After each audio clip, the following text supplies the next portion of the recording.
نحمده ونصلي ونسلم على رسوله النبي الأمين الكريم الحنين الرؤوف الرحيم.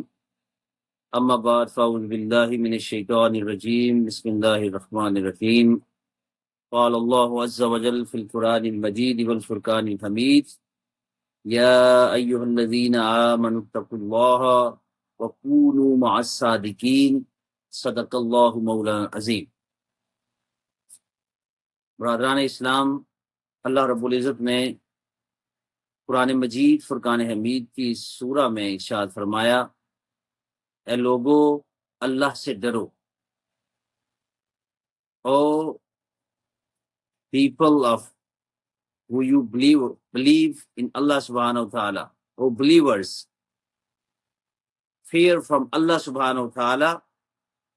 وَكُونُوا مَعَ الصَّادِقِينَ, and be with truthful people. Join the companionness of wise people, truthful people. So اس آیت میں اللہ رب العزت ایمان والوں کو یہ حکم ارشاد فرما رہا ہے کہ سچے لوگوں کی سنگت کو اختیار کرو اور اللہ کا ڈر اپنے دل کے اندر جاگزیں کرو. احباب ذی احتشام، شیخ سعدی شیرازی رحمۃ اللہ تعالی علیہ نے بڑا خوبصورت کہا تھا کہ صحبت سالے ترا سالے کنت و صحبت سالے ترا سالے کنت و صحبت تالے ترا تالے کنت. نیک انسان کی سنگت اس کی مائیت تمہیں نیک بنا دے گی اور برے انسان کی سنگت و مائیت تمہیں برا بنا دے گی. تو قرآن مجید فرقان حمید بھی ہمیں یہ درس دے رہا ہے. ایک تو یہ کہ اللہ سے ڈرو، اللہ کا ڈر اپنے دلوں کے اندر پیدا کرو، اور دوسرا یہ کہ نیک لوگوں کی سنگت کو اختیار کرو، میرے صالحین کے رستے کو اپناؤ. قرآن مجید فرقان حمید کی اس آیت مقدسہ کی تفسیر کے لیے میں تفسیر قرآن بالقرآن کے زمرے میں اگر جاؤں تو سورہ الفاتحہ میں اللہ رب العزت نے ارشاد فرمایا: اہدنا الصراط المستقیم. اے لوگو، یہ میرے سے دعا کرو کہ یا اللہ ہمیں سیدھا رستہ دکھا. صراط الذین انعمت علیہم، ایسے لوگوں کا رستہ کہ جن پر تیرا انعام ہوا.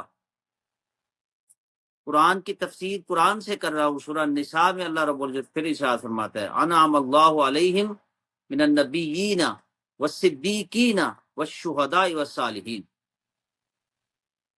کہ وہ اللہ کے انعام یافتہ لوگ کون سے ہیں؟ اللہ کے انعام یافتہ لوگوں میں جو سب سے پہلا گروہ اور طبقہ ہے وہ انبیاء کا ہے، پھر صدیقین کا ہے، پھر شہداء کا ہے، اور پھر صالحین کا ہے.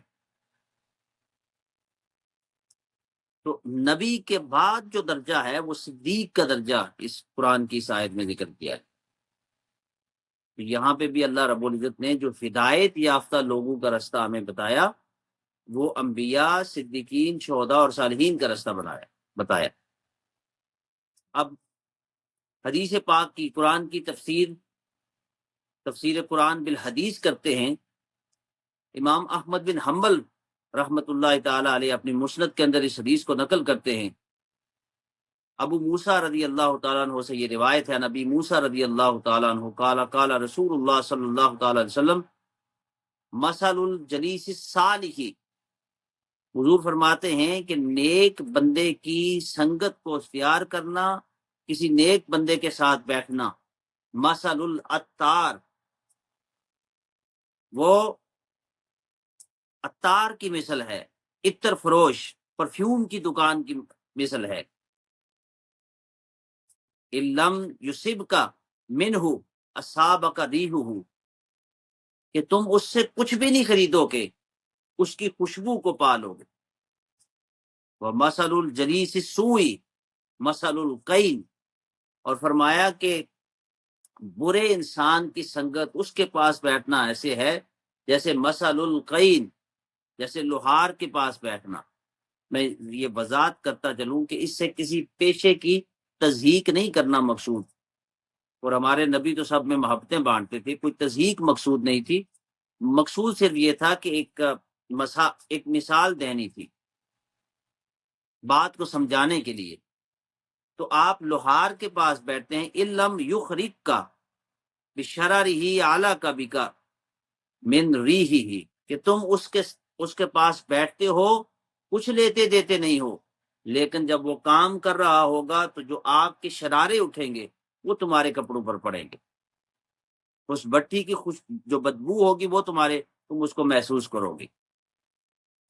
تو گویا حدیث پاک میں حضور علیہ الصلوۃ والسلام امام احمد بن حنبل کی مسند کی حدیث کے اس مطابق اللہ کے حبیب فرما رہے ہیں کہ اچھے بندے کے پاس بیٹھنا ایسے ہے جیسے کوئی عطار کے پاس بیٹھتا ہے، پرفیوم کی دکان پہ جا کے بیٹھتا ہے، وہ جو پرفیومر ہوتا ہے، جو انسان اس کو بیچ رہا ہوتا ہے، وہاں سے وہ کچھ خریدتا نہیں ہے، صرف ہاتھ ملاتا ہے یا اس دکان کے اندر بیٹھتا ہے تو اس خوشبو کو محسوس کرتا ہے، اس فریگننس کو محسوس کرتا ہے، اس بندے سے ہاتھ ملا کے اس کے ہاتھوں کے ساتھ چونکہ وہ خوشبو کا لین دین کر رہا ہوتا ہے تو اس کے ہاتھوں سے خوشبو کی اسمیل آ رہی ہوتی ہے، اس اچھی عطر کی، اچھی چیزوں کی اسمیل آ رہی ہوتی ہے، تو وہ محسوس کرتا ہے، اس سے فائدہ اٹھاتا ہے۔ اور جو دوسرا انسان ہے جو بٹی والا لوہار، اس کے پاس جاتا ہے تو کچھ بھی نہیں لیتا، بیٹھتا ہے تو اس کے شرارے اس پر پڑتے ہیں، بٹی کی بدبو کو سہتا ہے۔ تو یہی جو نیک اور پارسا لوگ ہیں، جو ہمارے صوفیہ اور مشائخ گزرے، ہمارے صوفیہ اور مشائخ نے قرآن اور حدیث کی بات کو اپنے سادہ لفظوں میں بیان کیا۔ آج بہت سے لوگ ایسے ہیں، میں کسی کو نومینیٹ نہیں کرتا، لیکن وہ اللہ کے ولیوں کی تصدیق کرتے ہیں، میں یہ لفظ بڑی احتیاط کے ساتھ بول رہا ہوں، اور وہ اللہ کے ساتھ اعلان جنگ کرتے ہیں۔ آپ اللہ کے کسی ولی کی تصدیق کر کے، اس کو برا بلا کہہ کے، اس کے جو ہے وہ نام کو برا بلا کہہ کے، تو آپ اس کی تصدیق کرتے ہیں، دیٹ شوز کہ آپ اللہ سے اعلان جنگ کر رہے ہوتے ہیں۔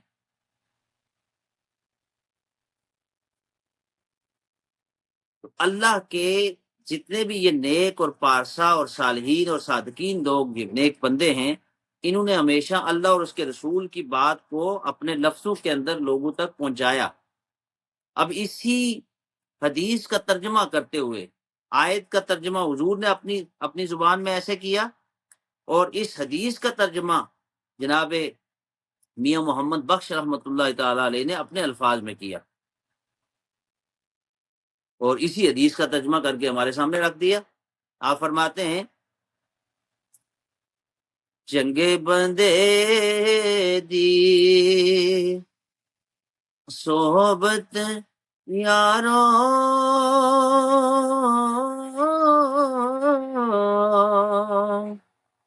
تے جویں دکان اتارا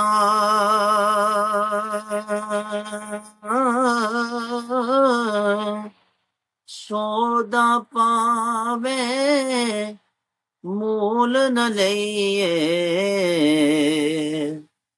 تے ہلیاں ہزاراں تے مندے بندے دی صحبت یارو تے جویں دکان لوہارا کپڑے پاوے کھنج کھنج پئیے کپڑے پاوے کھنج کھنج پئیے تے چھڑکاں پین ہزاراں۔ اب یہ آپ دیکھ سکتے ہیں کہ اسی حدیث کو میاں محمد بخش رحمۃ اللہ تعالی علیہ نے اپنے سادہ پنجابی کے الفاظ میں ڈال دیا۔ مقصد یہ تھا کہ جو ان کے سننے والی آڈینس ہے، جو ان کی جس مخلوق کے ساتھ پالا ہے، ان کی حدیث تک ایکسیس نہیں ہے، نہ عربی وہ جانتے ہیں نہ اس کو سمجھ سکتے ہیں، تو انہوں نے اسی عربی، چونکہ وہ جانتے تھے، تو انہی عربی کے الفاظ کو، حضور کی حدیث کو اپنے سادہ لفظوں میں شعر میں ڈال دیا۔ تو اسی طرح ہمارے صوفیاء نے یہ کام کیا مختلف جگہوں پہ۔ آپ علامہ اقبال سب سے بڑا صوفی ہے، درویش ہے، مرد کلندر ہے، آپ انہی کو دیکھ لیجئے، کتنی جگہوں پہ آپ نے جو ہے وہ قرآن و حدیث کو اپنے الفاظ میں ڈالا۔ قرآن مجید فرقان حمید میں اللہ رب العزت نے ارشاد فرمایا، بسم اللہ الرحمن الرحیم، قل ان کنتم تحبون اللہ فاتبعونی یحببکم اللہ۔ فرماتے ہیں کہ اللہ رب العزت فرماتا ہے کہ اگر تم مجھ سے محبت کرتے ہو، حضور علیہ الصلوۃ والسلام کو ارشاد فرمایا، میرے محبوب آپ فرما دیجئے ان لوگوں سے کہ اگر تم جلوہ حقیقی کے ساتھ محبت کرتے ہو، یحبب، تو فاتبعونی، سو تم میری اتباع کرو، یعنی حضور کی اتباع کرو، یحببکم اللہ، اللہ پھر تمہارے ساتھ محبت کرے گا، ویغفر لکم ذنوبکم، اور محبت بھی نہیں کرے گا صرف، بلکہ تمہارے گناہوں کو بھی معاف فرما دے گا۔ اب اسی کو علامہ اقبال، ایک صوفی مرد درویش، نے اپنے الفاظ میں ہمیں یہ میسج پہنچا دیا۔ ہم میں سے ہر کسی کی ایکسیس نہیں ہے قرآن تک، پڑھتے ہیں لیکن سمجھ نہیں ہے۔ فرماتے ہیں کہ محمد سے وفا تو نے تو ہم تیرے ہیں، کہ اللہ اس آیت میں یہ فرما رہا ہے کہ محمد سے وفا تو نے تو ہم تیرے ہیں، یہ جہاں چیز ہے کیا لوح و قلم تیرے ہیں۔ اگر حضور کے ساتھ محبت ہے تو پھر سب کچھ تمہارا ہے۔ پھر ایک اور جگہ ارشاد فرماتے ہیں کہ محمد کی محبت، اب یہ کیا ہے، یہ میں آپ کو بتاؤں کہ یہ صوفیاء یہ احادیث اور قرآن کا ترجمہ پیش کرتے ہیں۔ حدیث پاک میں آتا ہے، لا یؤمن احدکم حتی اکون احب الیہ من ولدہ ووالدہ والناس اجمعین، کہ تم میں سے کوئی شخص اس وقت تک مومن نہیں ہو سکتا جب تک وہ اپنے بچوں سے، اپنے والدین سے، اپنی جان سے بھی بڑھ کر میرے ساتھ محبت نہیں کرتا۔ تو اسی کو علامہ اقبال، ہمارے صوفی درویش، نے اپنے شعر کے اندر اس طرح بیان کیا کہ محمد کی محبت دین حق کی شرط اول ہے، وہ اگر اسی میں خامی تو سب کچھ نامکمل ہے۔ تو اگر حضور علیہ الصلوۃ والسلام کی محبت نہیں ہے تو پھر سب کچھ نامکمل ہے، کچھ بھی تمہارا نماز، روزہ، حج، زکوٰۃ کسی کام کا نہیں ہے۔ پھر